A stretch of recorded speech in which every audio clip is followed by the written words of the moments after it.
heavens come down. Let the wisdom of the Lord come.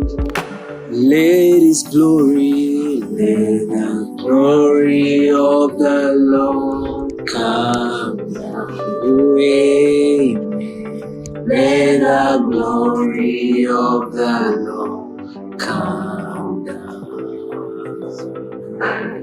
Let the glory of the Lord from heavens come down.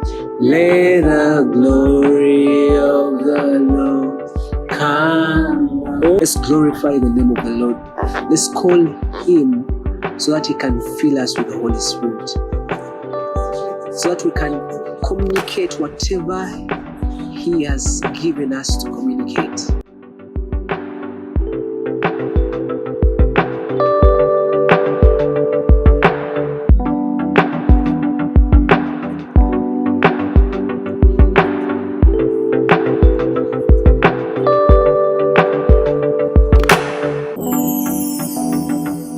Okay, hey guys, and it has been a while. This is Solomon Palanyi, and let's talk about it. I want to thank you all for really engaging in. I've received a number of testimonies, of feedback, and really it has shown that really God has really blessed you, and may the Lord take all the glory and honor. And in our previous podcast, we had to talk about a very serious topic of addiction, and today we are back in a new way, reading the statistics of our country or even worldwide. The number of people who are depression among the youth is so crazy, so outrageous. Like, I think it is because of the modern trends that are coming up. You see, the young people are really the most depressed people. It is quite interesting. And today we are talking about depression. We have had our recent podcast, and people were demanding where are the ladies? You are only men. Where are the chat girls? But today,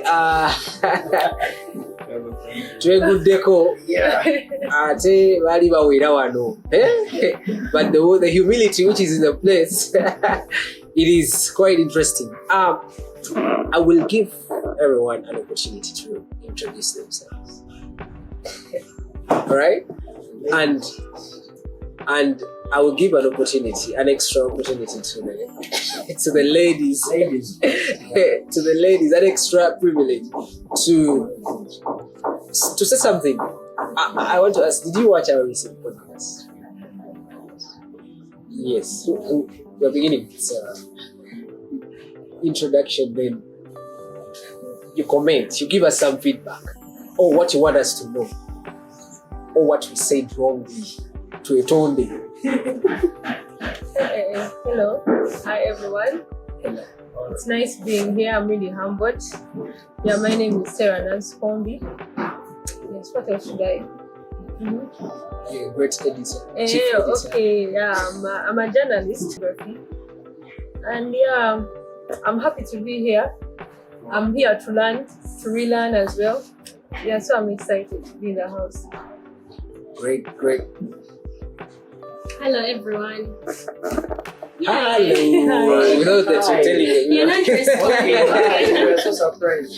Okay, Rebecca Namini Getred. I'm also happy to be here. I'm a church girl. I'm also happy to be here, and I can't wait. What do you do? I did orthopedic medicine. Though currently I'm working in a pharmacy. Okay. Guys, you can see I'm even sweating. I'm just honored and blessed to be part of this podcast. I'm gifts. I prefer using gifts. What should I? I'm a journalist, a videographer. Yeah, and also maybe a church girl. Content creator. You can relate with that. Hi. Praise the Lord, praise Jesus. My name is Chisache Mariam, and I'm so happy and humbled to be here. Actually, I have a lot to share. I'm a church girl. I grew up in church from childhood, and we bless God. And I started counseling. May God bless you. Yeah. Wow. A quick one. And I said I'm going to give you an extra. So I'm trying to be as free as possible. Naiweka composure. But the recent podcast, Balopera. So one of the church boys said that you cause pain. To say because pain among the boy child. So and you play a victim that you don't want to hear people sympathize with you. So is it true? You have to If you don't mind me asking, you guys are talking about addiction, right? We're talking about? Yes, the very first chapter is edition. Yeah. Oh. Yeah, the very first. You're saying like That because the heartaches among the church there, the boy child, and you play a victim that you're the ones who are heartbroken. okay, according to me, like love is so crazy. It's not the girl. I think it's just both sides. Because like love is crazy whereby you can love someone and then someone doesn't love you. You get. So maybe the boys did love some girls. Yeah, the girls do. It's not like girls do hurt the boys. It's just true. Like Oh, you can love me when you don't love. It's not a must that if you love me, I have to love. Okay, yeah, that's what I think. it's a two-way, not entirely like that. Yeah. Yes. Becky, what do you have to say about it? Well, I'll just build on what she has said. Yeah, it's true.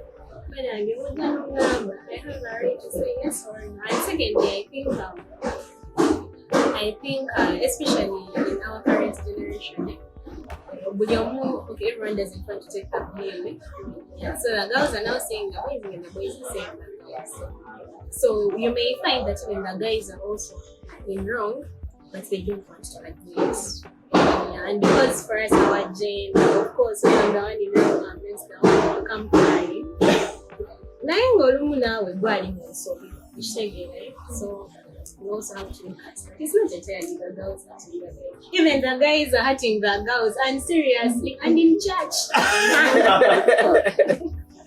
Wow, you guys have us, but I believe it takes two to tango, right? Mm-hmm. So we don't have to play the victim thing here. So the fact that we are two people, and most times when someone is hurt, we are all looking for a shoulder to lean on. So I'll talk about my side. I won't talk about the other person's side.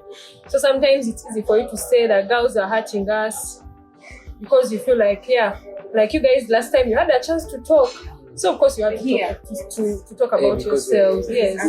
So now we are trying to defend ourselves. Now that's where the problem comes from. We are all playing the defensive mode. Yet sometimes you know what really happens to the two of us. Yeah. So let's do. Before, there is a proverb that says "Gatona uliza kamuala." Wakawala.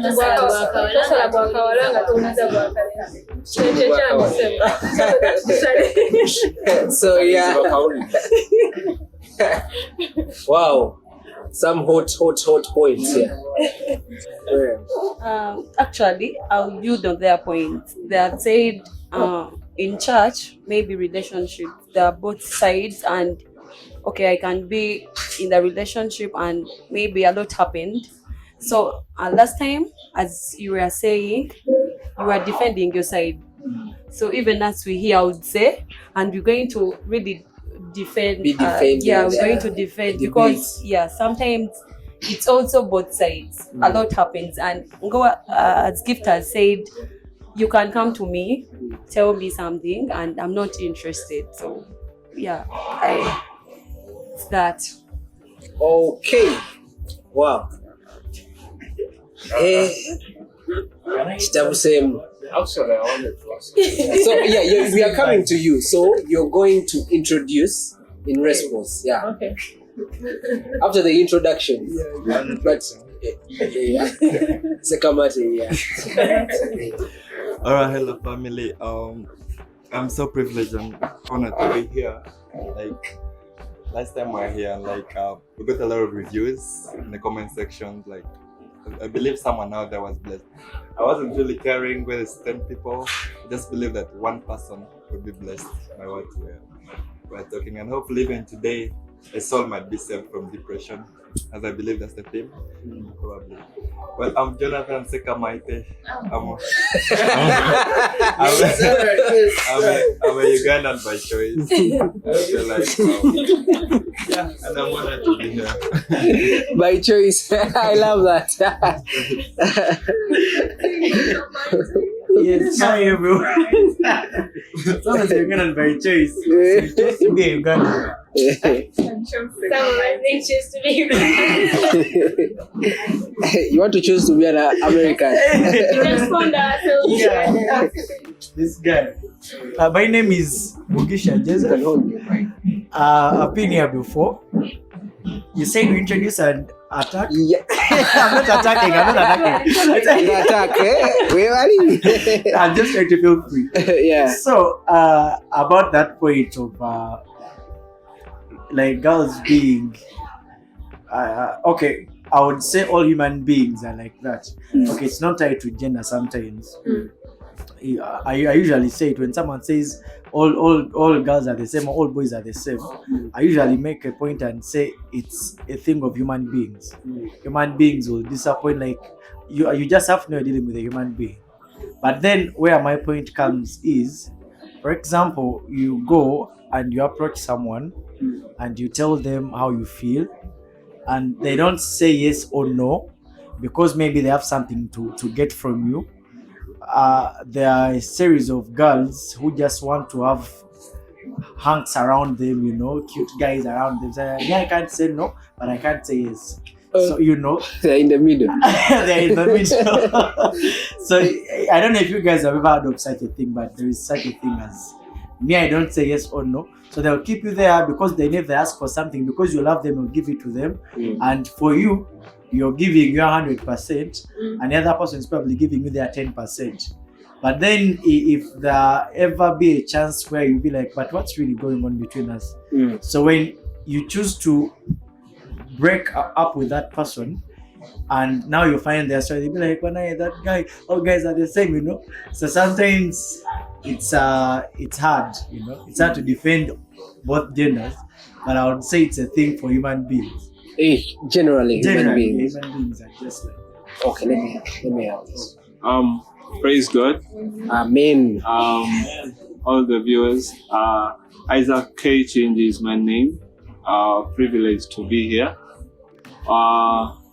Well, about that point, I should say, in our generation, girls still have a problem of choice.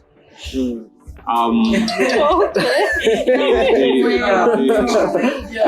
have a problem of choice because you might find that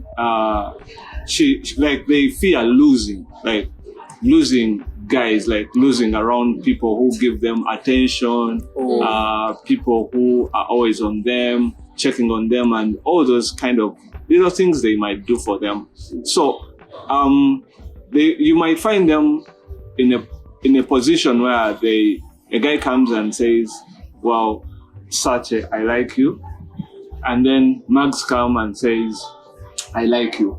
Now, she fears to lose both of us, but she wants to keep us around. So, in that way, every one of us is demanding, are you in love with me? Are you in love with, like, do you like me? Or I should know. They keep us in that point, at that point. And I think that's where we guys at some point get hurt, you know, because of indecision. Depression kicks in. Yeah. Can I say something? Yeah. You guys are right. Mook is right and Isaac is right. But let me tell you something that you guys get wrong. A guy comes to you and tells you I love you. They have taken almost like 5 months preparing to come to you. And they want you to answer in just 1 week. But for them, they forget that time they took to prepare, right? Then you say we are indecisive. Okay, I don't refuse what you are saying. Sometimes we are lukewarm, we are here or here. But at some point, you guys forget. Because the problem, you guys come with a lot of pressure most times. You're like, either you love me or no, like, you want me to answer. Yet you've taken like 10 months, so you're observing me, you're seeing whatever I'm doing. For me, you want me to observe you in 1 week. You guys know. but I'm told, there is this that I was told that girls are a bit quicker in seeing a guy who is interested. Yeah, that's what I'm told. I'm not sure about that, but like they say that before a guy approaches you, most times girls know. That's what I'm told. Maybe. But no, it depends because there are those guys. For example, we are working from the same area. Maybe you are all in media. It is easy for me to know. But imagine your family. For example, we're in church. You sit the other side. I sit this side. I literally don't see you when I come in church. But maybe for you, you've been observing me. For example, Mariam is in choir. There are many people who see her that she doesn't know. So for you make your assumption, you're like, I know I'm going to take this move and she will accept. Then she says no, you say church girls, you guys. Actually, another thing, this thing he has said of not being decisive, it's also both sides. Even guys do that. You find someone in church, comes, tells you I love you, tells another person I love you, like 2 people or 3 people, you get it. So you're there, you don't know what to do. Actually, you personally, you don't know. A person is like, you hear, like, you can start hearing and you're like, what is really this? So I really believe this is both sides. Okay, maybe for the girls and for the boys, and especially the boys in church. Wait a minute. I want to ask a question. I'm so glad that we are with people here who are in church and at least they have a spiritual bit of it. Because I think when a guy comes to you, somehow you may be like, but this guy is not for me. Do you guys have that thing?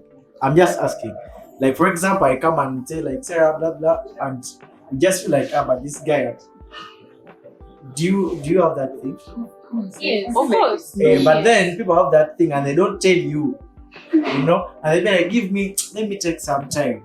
But meanwhile, as they are taking that time, obviously you have to take care, you have to, you know. But when you said we have that thing, I also think you also have a discerning. Can't you discern my attitude and the one related to? No, sometimes you see. Are you blind? Sometimes you be like, maybe they will eventually come around.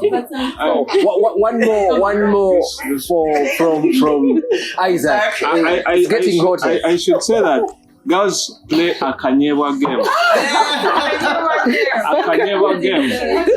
Like, oh my God. Yeah, a Kanyewa game. So you keep on running, getting the Kanyewa, but she's pulling the Kanyewa. So it becomes like, because that's what they want, like that running and chasing after, which I think they would want. You know, they would want to be chased after, but like. That game is usually like, I find it, because they have all these people around, like, because we do not know how many people come to Becky. I may think that we are 2, yet we are 8. Guys, just go inside.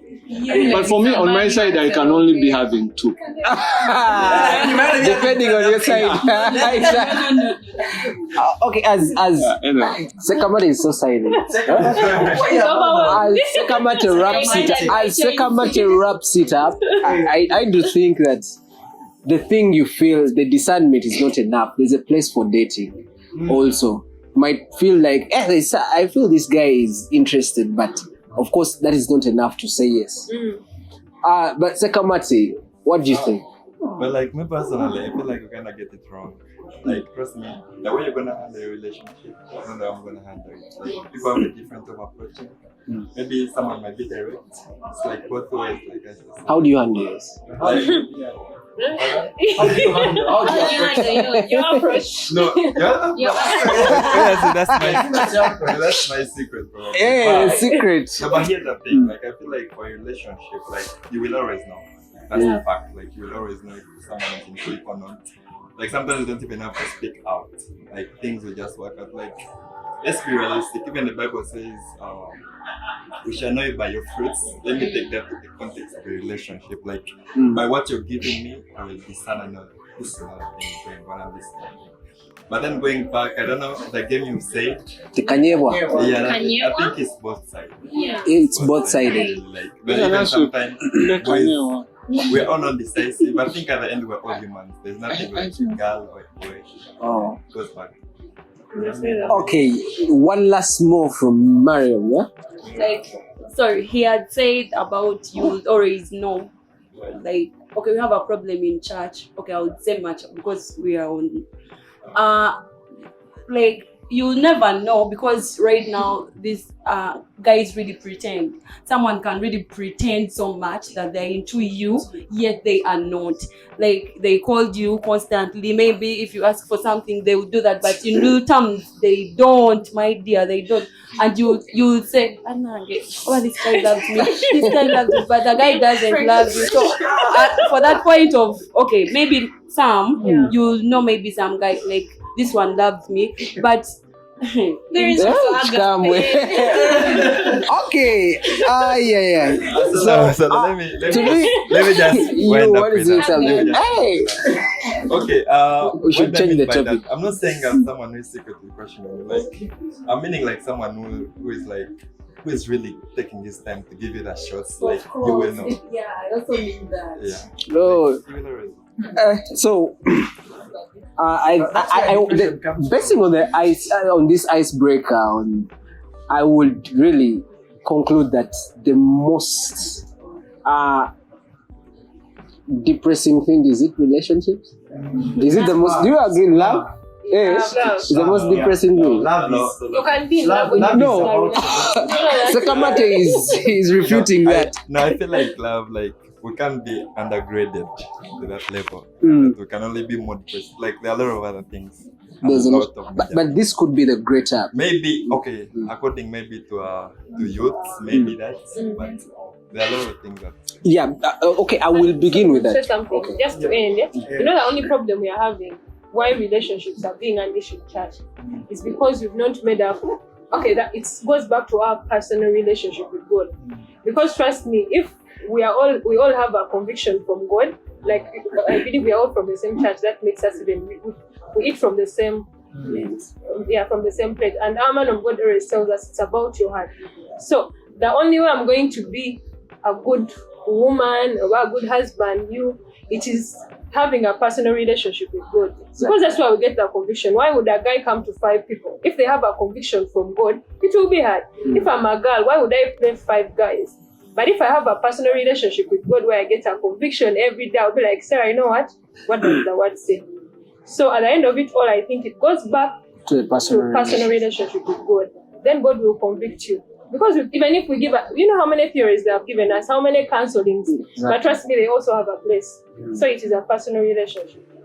I think that is very, very profound. It all goes back to a personal relationship. That has been powerful. So it takes us to something, and on our very topic of depression, that what are some, besides even love? Okay, love has caused a lot of issues among people refusing to eat, people getting the hysteria, people, what are some of other things that may cause depression in youths today, in young people whom we think that they are innocent? I read of a story of a Kenyan boy who was 20, and the mother was giving a testimony that this boy started changing. He was a very brilliant boy, and he started isolating, and it really touched me that this boy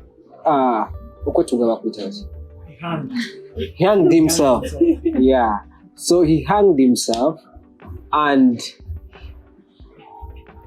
due to unknown issues. The mother used to see this boy doing things strange. He could come in the sitting room in a pajama, or so he could do weird things. He no longer wanted to study. He isolated himself, or is in his room, and eventually at age 20 committed suicide. So what do you think that are some of the causes of depression? Yes, Gift.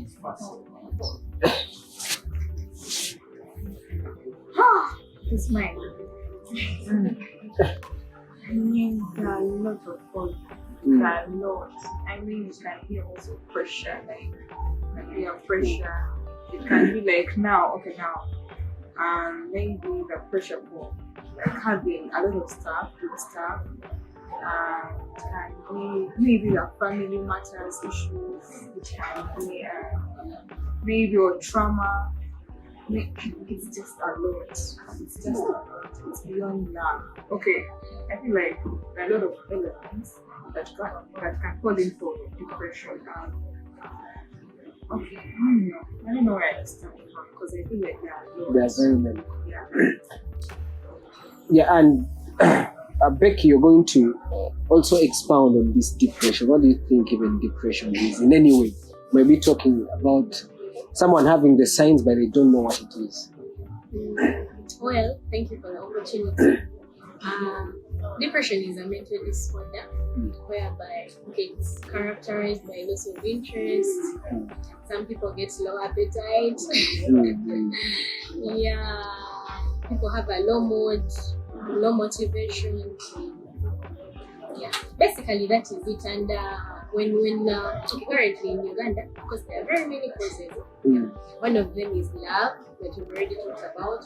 But you can also talk about unemployment. Exactly. Many people are depressed because they are unemployed. You know, being in a country whereby, okay, when you grow up, you have to take care of yourself. Some people, their families are looking at them. So by any way, and besides here in Uganda, when you get done with school, your parents expect you to get a job. And actually, some even go on and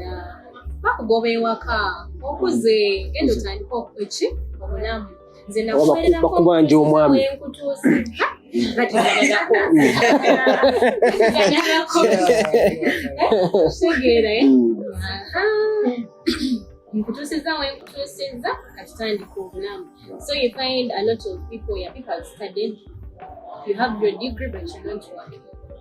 You need food, you need money to sustain yourself, you need to look good when it comes to the girls.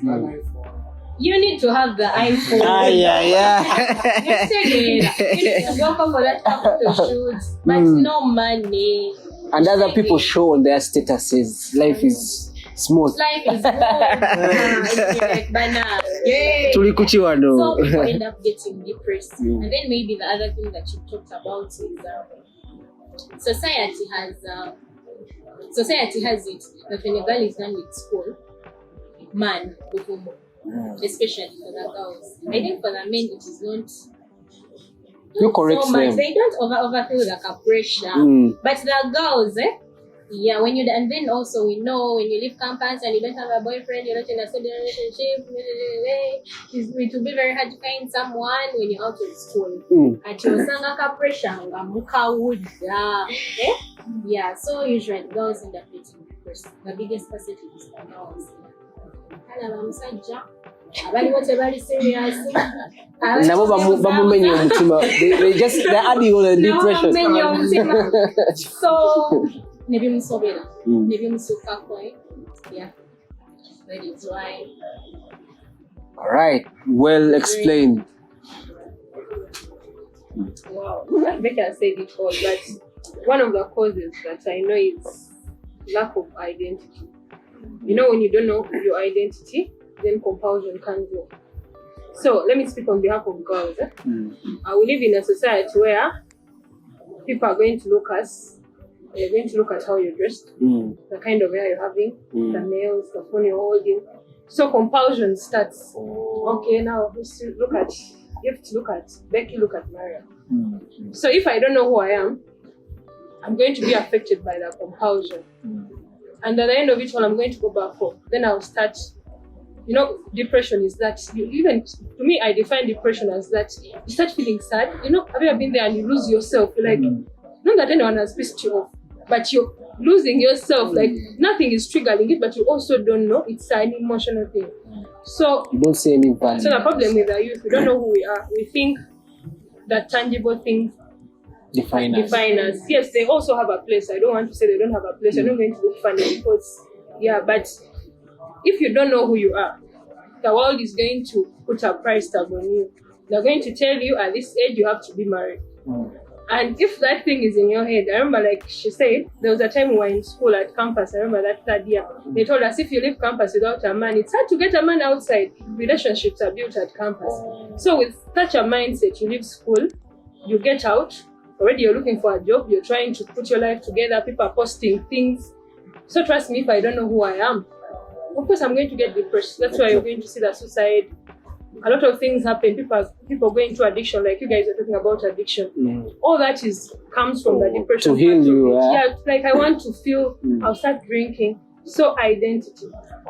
If you don't know who you are, and me personally, I'm like, I know who I am in Christ, because the world is going to give me a price tag. And sometimes I can't satisfy it. Like, it is here. Gisha is holding this iPhone. I put my Android here, and I'm like, So, if my identity is in an iPhone, trust me, I'm going to find myself doing things I don't have to do. Right? But if I don't care, I'll hold my phone, I'm like, I don't care. If I'm holding an Android, it is okay. So, You're so funny. So, at the end of it all, it's an identity thing. Compulsion. Yeah, so I think it's affecting. There are many reasons, but let me allow other people to speak. But yeah. Okay. The world has put a price tag which you need really to fulfill. Wow, that is so amazing. Isaac, what do you have to say?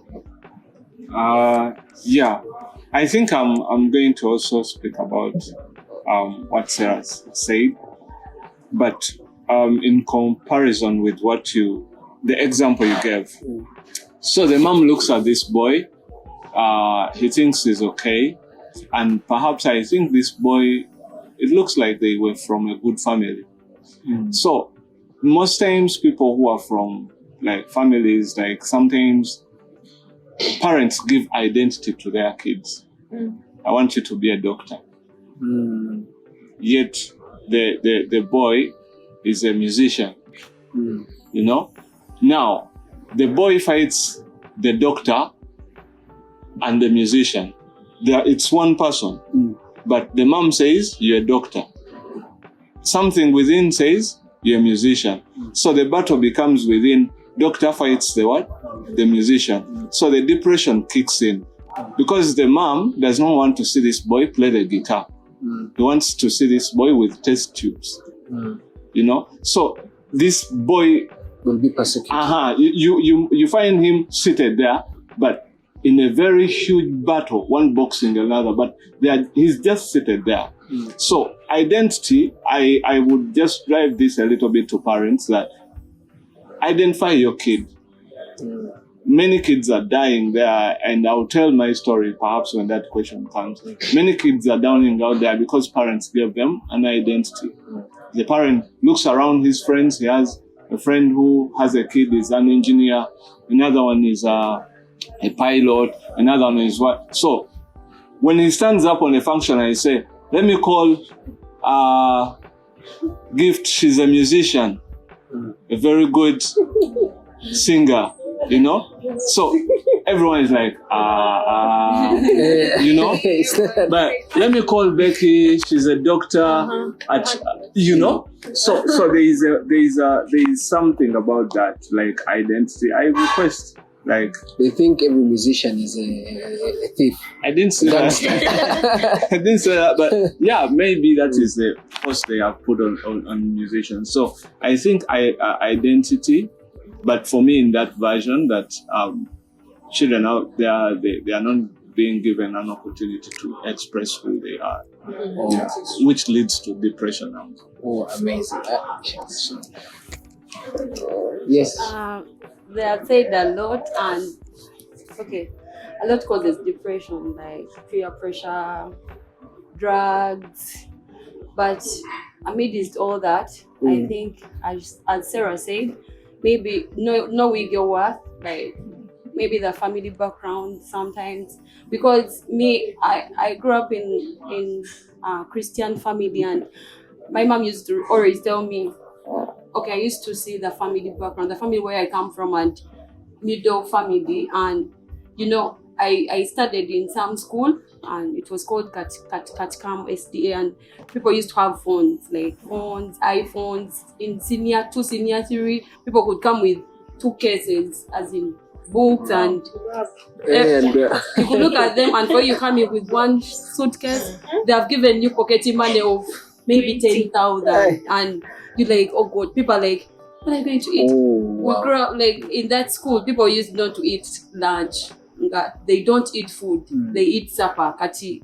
They have bottles, they put juice, they put everything, and you could say, what is this? Like, by that time it is maybe knowing the family you're coming from, and maybe when your parents grew up telling you, and for example, Mariam, this is what I have. Your mother is a teacher, and you could really know, and you couldn't maybe copy what they were doing sometimes. So a lot, even love. Love. So,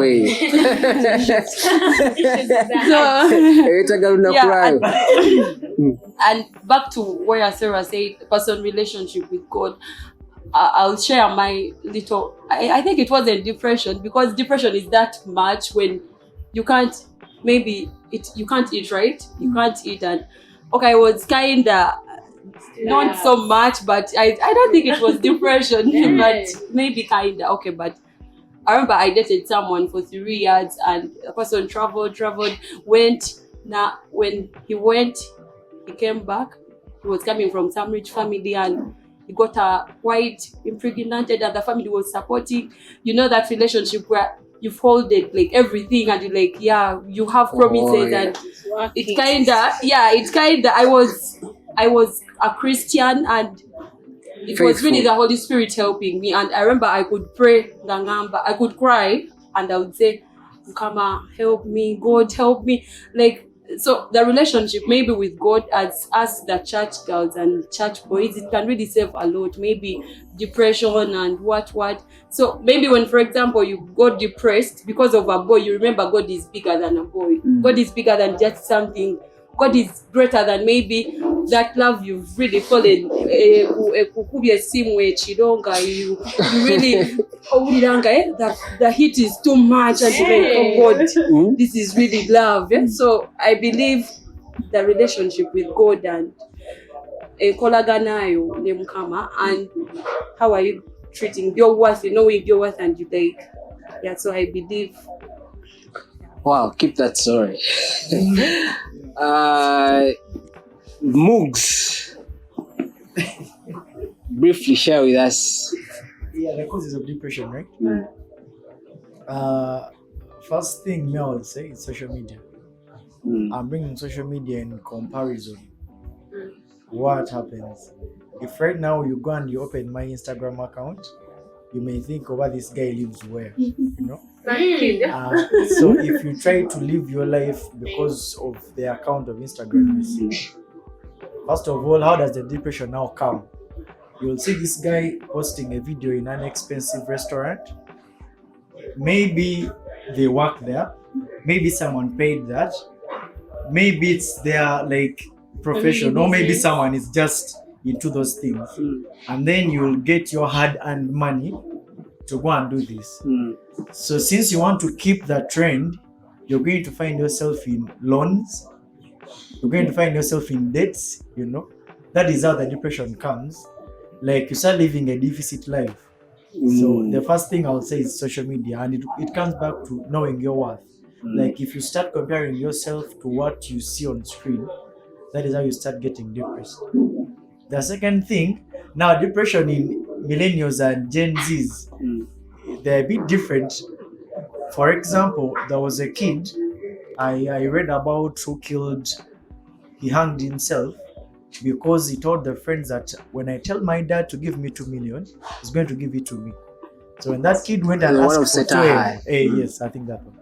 When he asked for 2M and they never gave him the money, he took his life, you know. So it's pressure, it's trying to prove. You see the properties of elite, people are coming on chariots, people are coming in expensive cars, and now you start, you know, You get worried for your children. hey, you'll be like, now how will my kids be? You know, actually, most of these things, I think if we know our worth and we live within our means, like, Oh, yes. because trying to live with when you want to live someone's standards, trust me, somehow, somewhere you will fail. You need to understand what works for you.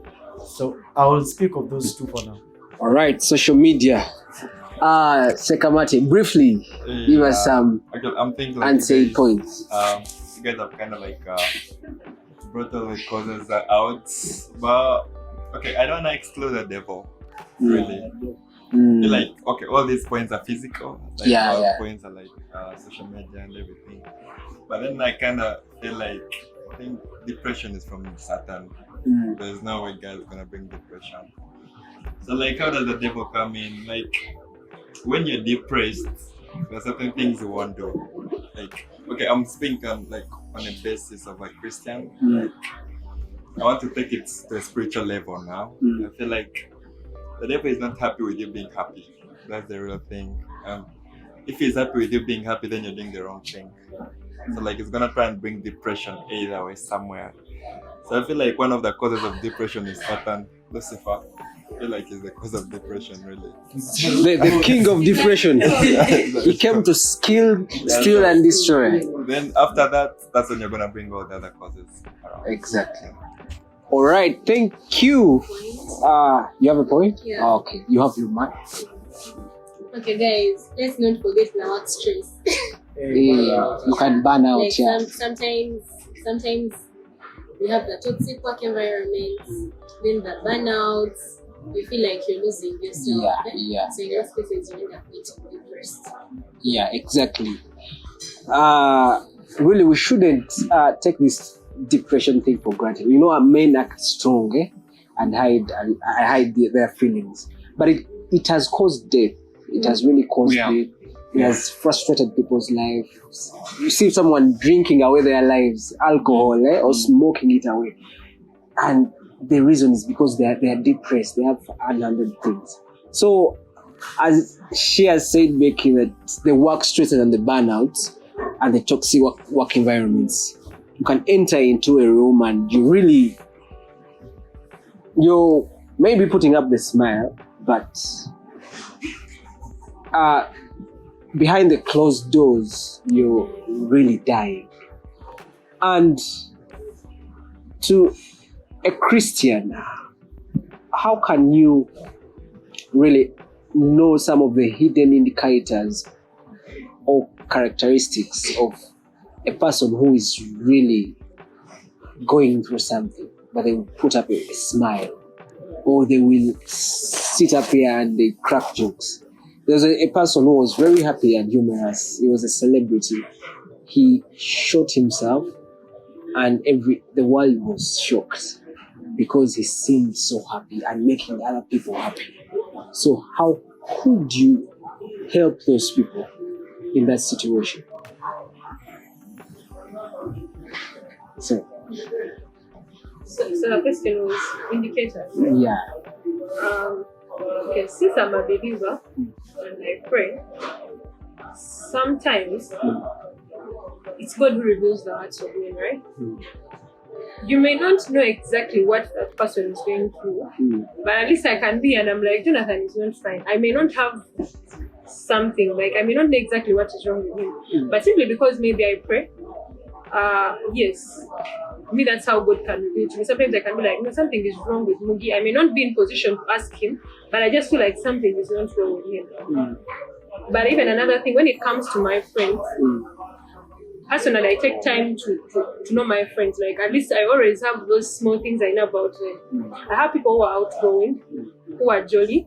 So when you see your friend, like maybe you come up with something like, let's do this, and someone is trying to step back, then just know something is wrong. Then another thing, creating that ambience whereby you're not judgmental. We are Christians, but sometimes people have messed up, right? You can have friends who are messy, but if you're that kind of person who always, before even listening to everything, you're so easy to stamp everything, it becomes hard for you to know. So me personally, how I indicate, how I get to know is creating that safe place for people. Like, you listen to people, they may not be doing the exact thing you want them to do. Personally, my friends call me a perfectionist. Okay, I love doing the right thing sometimes. I mess up, but I always try. But that doesn't justify the fact that when my friends mess up, I should nail them. So having that listening ear, I don't know whether I'm still on the question or Yeah, you still actually the point I've got is answers that creating an atmosphere of someone to open up to you, yes, not to pretend to you. yes. That is So very like important. give them that vibe. Like once in a while, okay, personally sometimes I can just choose to go in a corner and greet someone. Not that I want, that is when I just don't want to say hi. But I get that conviction just to say hi to that person. And sometimes people will open up. But at the end of it all, it is God. Because people come to me when I'm not okay and I don't feel like telling you anything. And you won't force me to tell you, right? So it is God who helps us. Like, how do you go to a person and they open up? Because there are days we open up to people who are not our friends. Sometimes people tell you, I can easily open up to a person who's not my friend. But you know why? There is something about that person. Those people have maybe yielded themselves somewhere. They are afraid. That's why it's so easy for you to connect with them. May I have people I don't talk to every day. But when I have an issue, I find myself when I'm in a position to talk to them. But I think it's because of what they have done in their lives. They have opened up themselves to God. May I be that blessing. May I be a safe place to someone. So at the end of it all, it's you discerning. Like Pastor, they always tell us to pray for our friends. I believe whenever you mention someone's name, there's how you get connected to a person you pray for. You will always know that you can be there. For example, I'm thinking about gift, and she will call me. It's because there is someone we are connected. Maybe I don't talk to her every day, but there is that trigger I always get. So I think the first thing is discerning. Then another thing is being a friend. You know me, I don't know how to define friendship. But I believe when you're a friend to someone, okay, to me, I don't know, some people call friends going out. You know, you can have those people you go out with, you have fun, but to me, that's not friendship. A friend, I believe a friend is a person who takes time. You don't call me when we have a party. Once in a while, you can just check on someone. Right now, maybe I can just get my phone and I call someone. You don't know. They may open up to things they didn't want to open up simply because you're giving them time. So, yeah, that's one of the way we can indicate. Just give people time. If you claim I'm your friend, give me time. Time. Yeah. Okay, I'm learning something. Yeah, give them time. Time. Yeah, I give you that It has time. hit. It has sat. So anybody with a yeah. Indicators of depression. But like going back to the basics, like let's say if someone is always smiling, that's me when they're depressed. Like Jonathan, sorry. Right away. Say it. Yeah, that's something. And then there's like thing of depression. Like, let's be real. You'll always feel a negative vibe Yes. around. Oh. Someone is depressed, you'll definitely know it. You will know it. There will And be- there's some people who are good at hiding it. There is some people who are good at it. But then, I don't know. I think Sarah said it. Give people time and you will just know whether they're not in the right place or not. Yeah. I was thinking about earlier before you spoke, like people were saying about like people are jolly and all that, but there is something that I think I'm a person who fears people who are always happy. Yeah, like I fear people who are always happy. Today you find them 90%, tomorrow 90%. So you feel like, for me personally, I feel like there is something they are hiding. You know, there is something. Like, it's just my feeling, but most of the times, like when I greet a person and they are too happy today, even tomorrow they are too happy. Next time, I feel like they are just faking something, and there is something they are hiding that they don't want me to see, or like the only thing they the have happiness is a cover up. So I think, to me, I've come to realize that. But then, on the point of how to help some people, there is some challenge that I found with God. I received some weird instruction. I'm not yet sure whether it was from God. I'm still asking myself. You see, we are in church, but I think none of us here has ever been to a club. Okay, if they have been to we have been to a club. Okay, let me say, we have been to a club, but like you go to a club. One time, there was a place I used to perform at, and it had these very expensive people coming in, corporate people coming in. So there were some 3 good young girls. Young girls, they seemed to be high school girls. But there was this one girl who really looked natural. Like, she really looked natural. So all the others were wearing in a way that was kind of weird. But let me cut it short. Like, the people we need to preach for, or to preach to, sometimes they are in you might find them in the clubs. But God was instructing me that, yes, you are in church, but how will the people in the clubs get to know about me? So I was like, one day I need to go to club and just pick one person, and I become their friends with no judgment. With no judgment. Because in the club, you guys, the rule is don't judge me. That's the rule. I've put on the way I put on. Please don't tell me that it is too short. Don't judge me. You know? So when you meet such people, like, I've realized, don't judge them.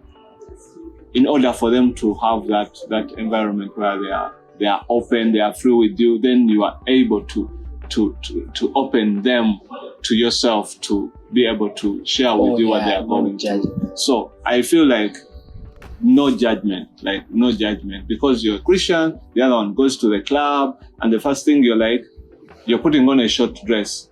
Yes, it's not right, but there is a better approach to it. Yeah, so. Not judging. The last thing. Indicators. Sorry. I can't even go to my brain. I want to ask this person, because someone said, if you are those smiley people, Jonathan, come and say, yes or no?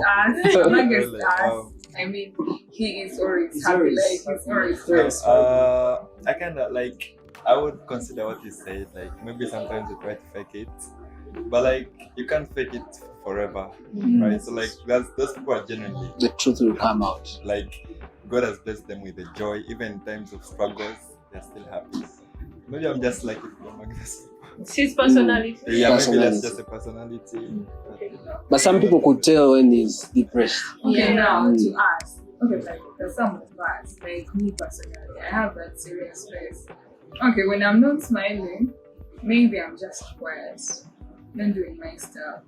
People are like, it's real quick. Watching actresses, I'm not disturbed. I'm just quiet. Okay, I feel I'm not saying you can, I mean, maybe someone being quiet or something, it's also an indicator. Yes, it's an indicator, but you'll come to me, I'm not depressed. He's asking whether I'm depressed. Okay. Putting that aside, I think our indicator, I feel maybe someone doesn't sleep. Okay, for some of us who can sleep anytime like that. But those people that are depressed, I think one of the indicators, I think all of us here have friends that call in and say they can't sleep or something. I think it's also an indicator. Yeah, exactly. Maybe a change of appetite. I mean, some people can't eat when they're stressed. They can't eat when they're depressed. So I think it's also an indicator. I feel like there are a lot of indicators. There are some people who preserve themselves just because of that, isolated themselves. I feel like A lot. Beck, you have something? Yeah, she's doing this. Oh. I wanted to talk about the isolation. People respond differently when they are depressed. You notice, we are all from the same church. Sometimes, I no longer see this person. But in actual sense, they are going through something, And like I have said, people respond differently. Some people, when they are going through challenges, they don't want to know. Even when Sarah is their friend, they want to first be there. They believe, yeah, I can do all things through Christ who gives me the strength. So yeah, they want to be there. They fight it all alone and then come back when they're in a good mood. And I believe some people, actually, I've ever interacted with someone and they told me when I'm depressed, I isolate myself. Why? I know if Sarah comes and greets me, if I'm not in a good mood, I'll give them a very bad attitude. And they'll be like, that girl, So as a result, I don't want people to see me in that state. What I do, I move back, heal, deal with whatever I'm going through, and then come back. However, that's a very bad thing because sometimes Sitania call them isolation. Yeah, you never know how worse it can get when you're in isolation. Like no one knows, no one. It isolates you to kill you. Yes, it isolates you to kill you, and sometimes that is when you've isolated yourself. Now, for us, we are believers. When we you no longer come to church, you no longer fellowship. In most cases, the voices that you hear. That is how people end up committing suicide. Yeah. All right. Wow. So, personally, based on the personal experience, you're saying something? Okay, briefly before we get it. About the indicators, I think I had never been depressed before. I was depressed last year for the first time. I didn't even know what depression is. But first of all, I laughed. I was okay. Whenever I thought about what made me depressed, I used to laugh. And I just laugh at anything, and you laugh. Then after, I'd be like, but what am I even laughing at? Then second thing, I lost appetite. Like I used to be eating like every time, but then at some point, you don't want to eat anything. You don't feel hungry. You're just there. And then the third thing, I almost passed out. I woke up because usually how I burn those things I run, I do a physical exercise and get those things. But the time I tried to go out, I almost lost myself there. And then that's when they told me you have anxiety. Like, okay, anxiety, what's that? Then the other thing was actually me. I was not isolating myself. I was trying to fit in people, but I was trying to look for someone who can listen to me. And now I had an issue whereby the people who were in my circle, they always thought I'm stronger, those things are small things to me. Like they used to give me their issues, but me I could not give them mine. Because they will start feeling sad for me. Now I did not want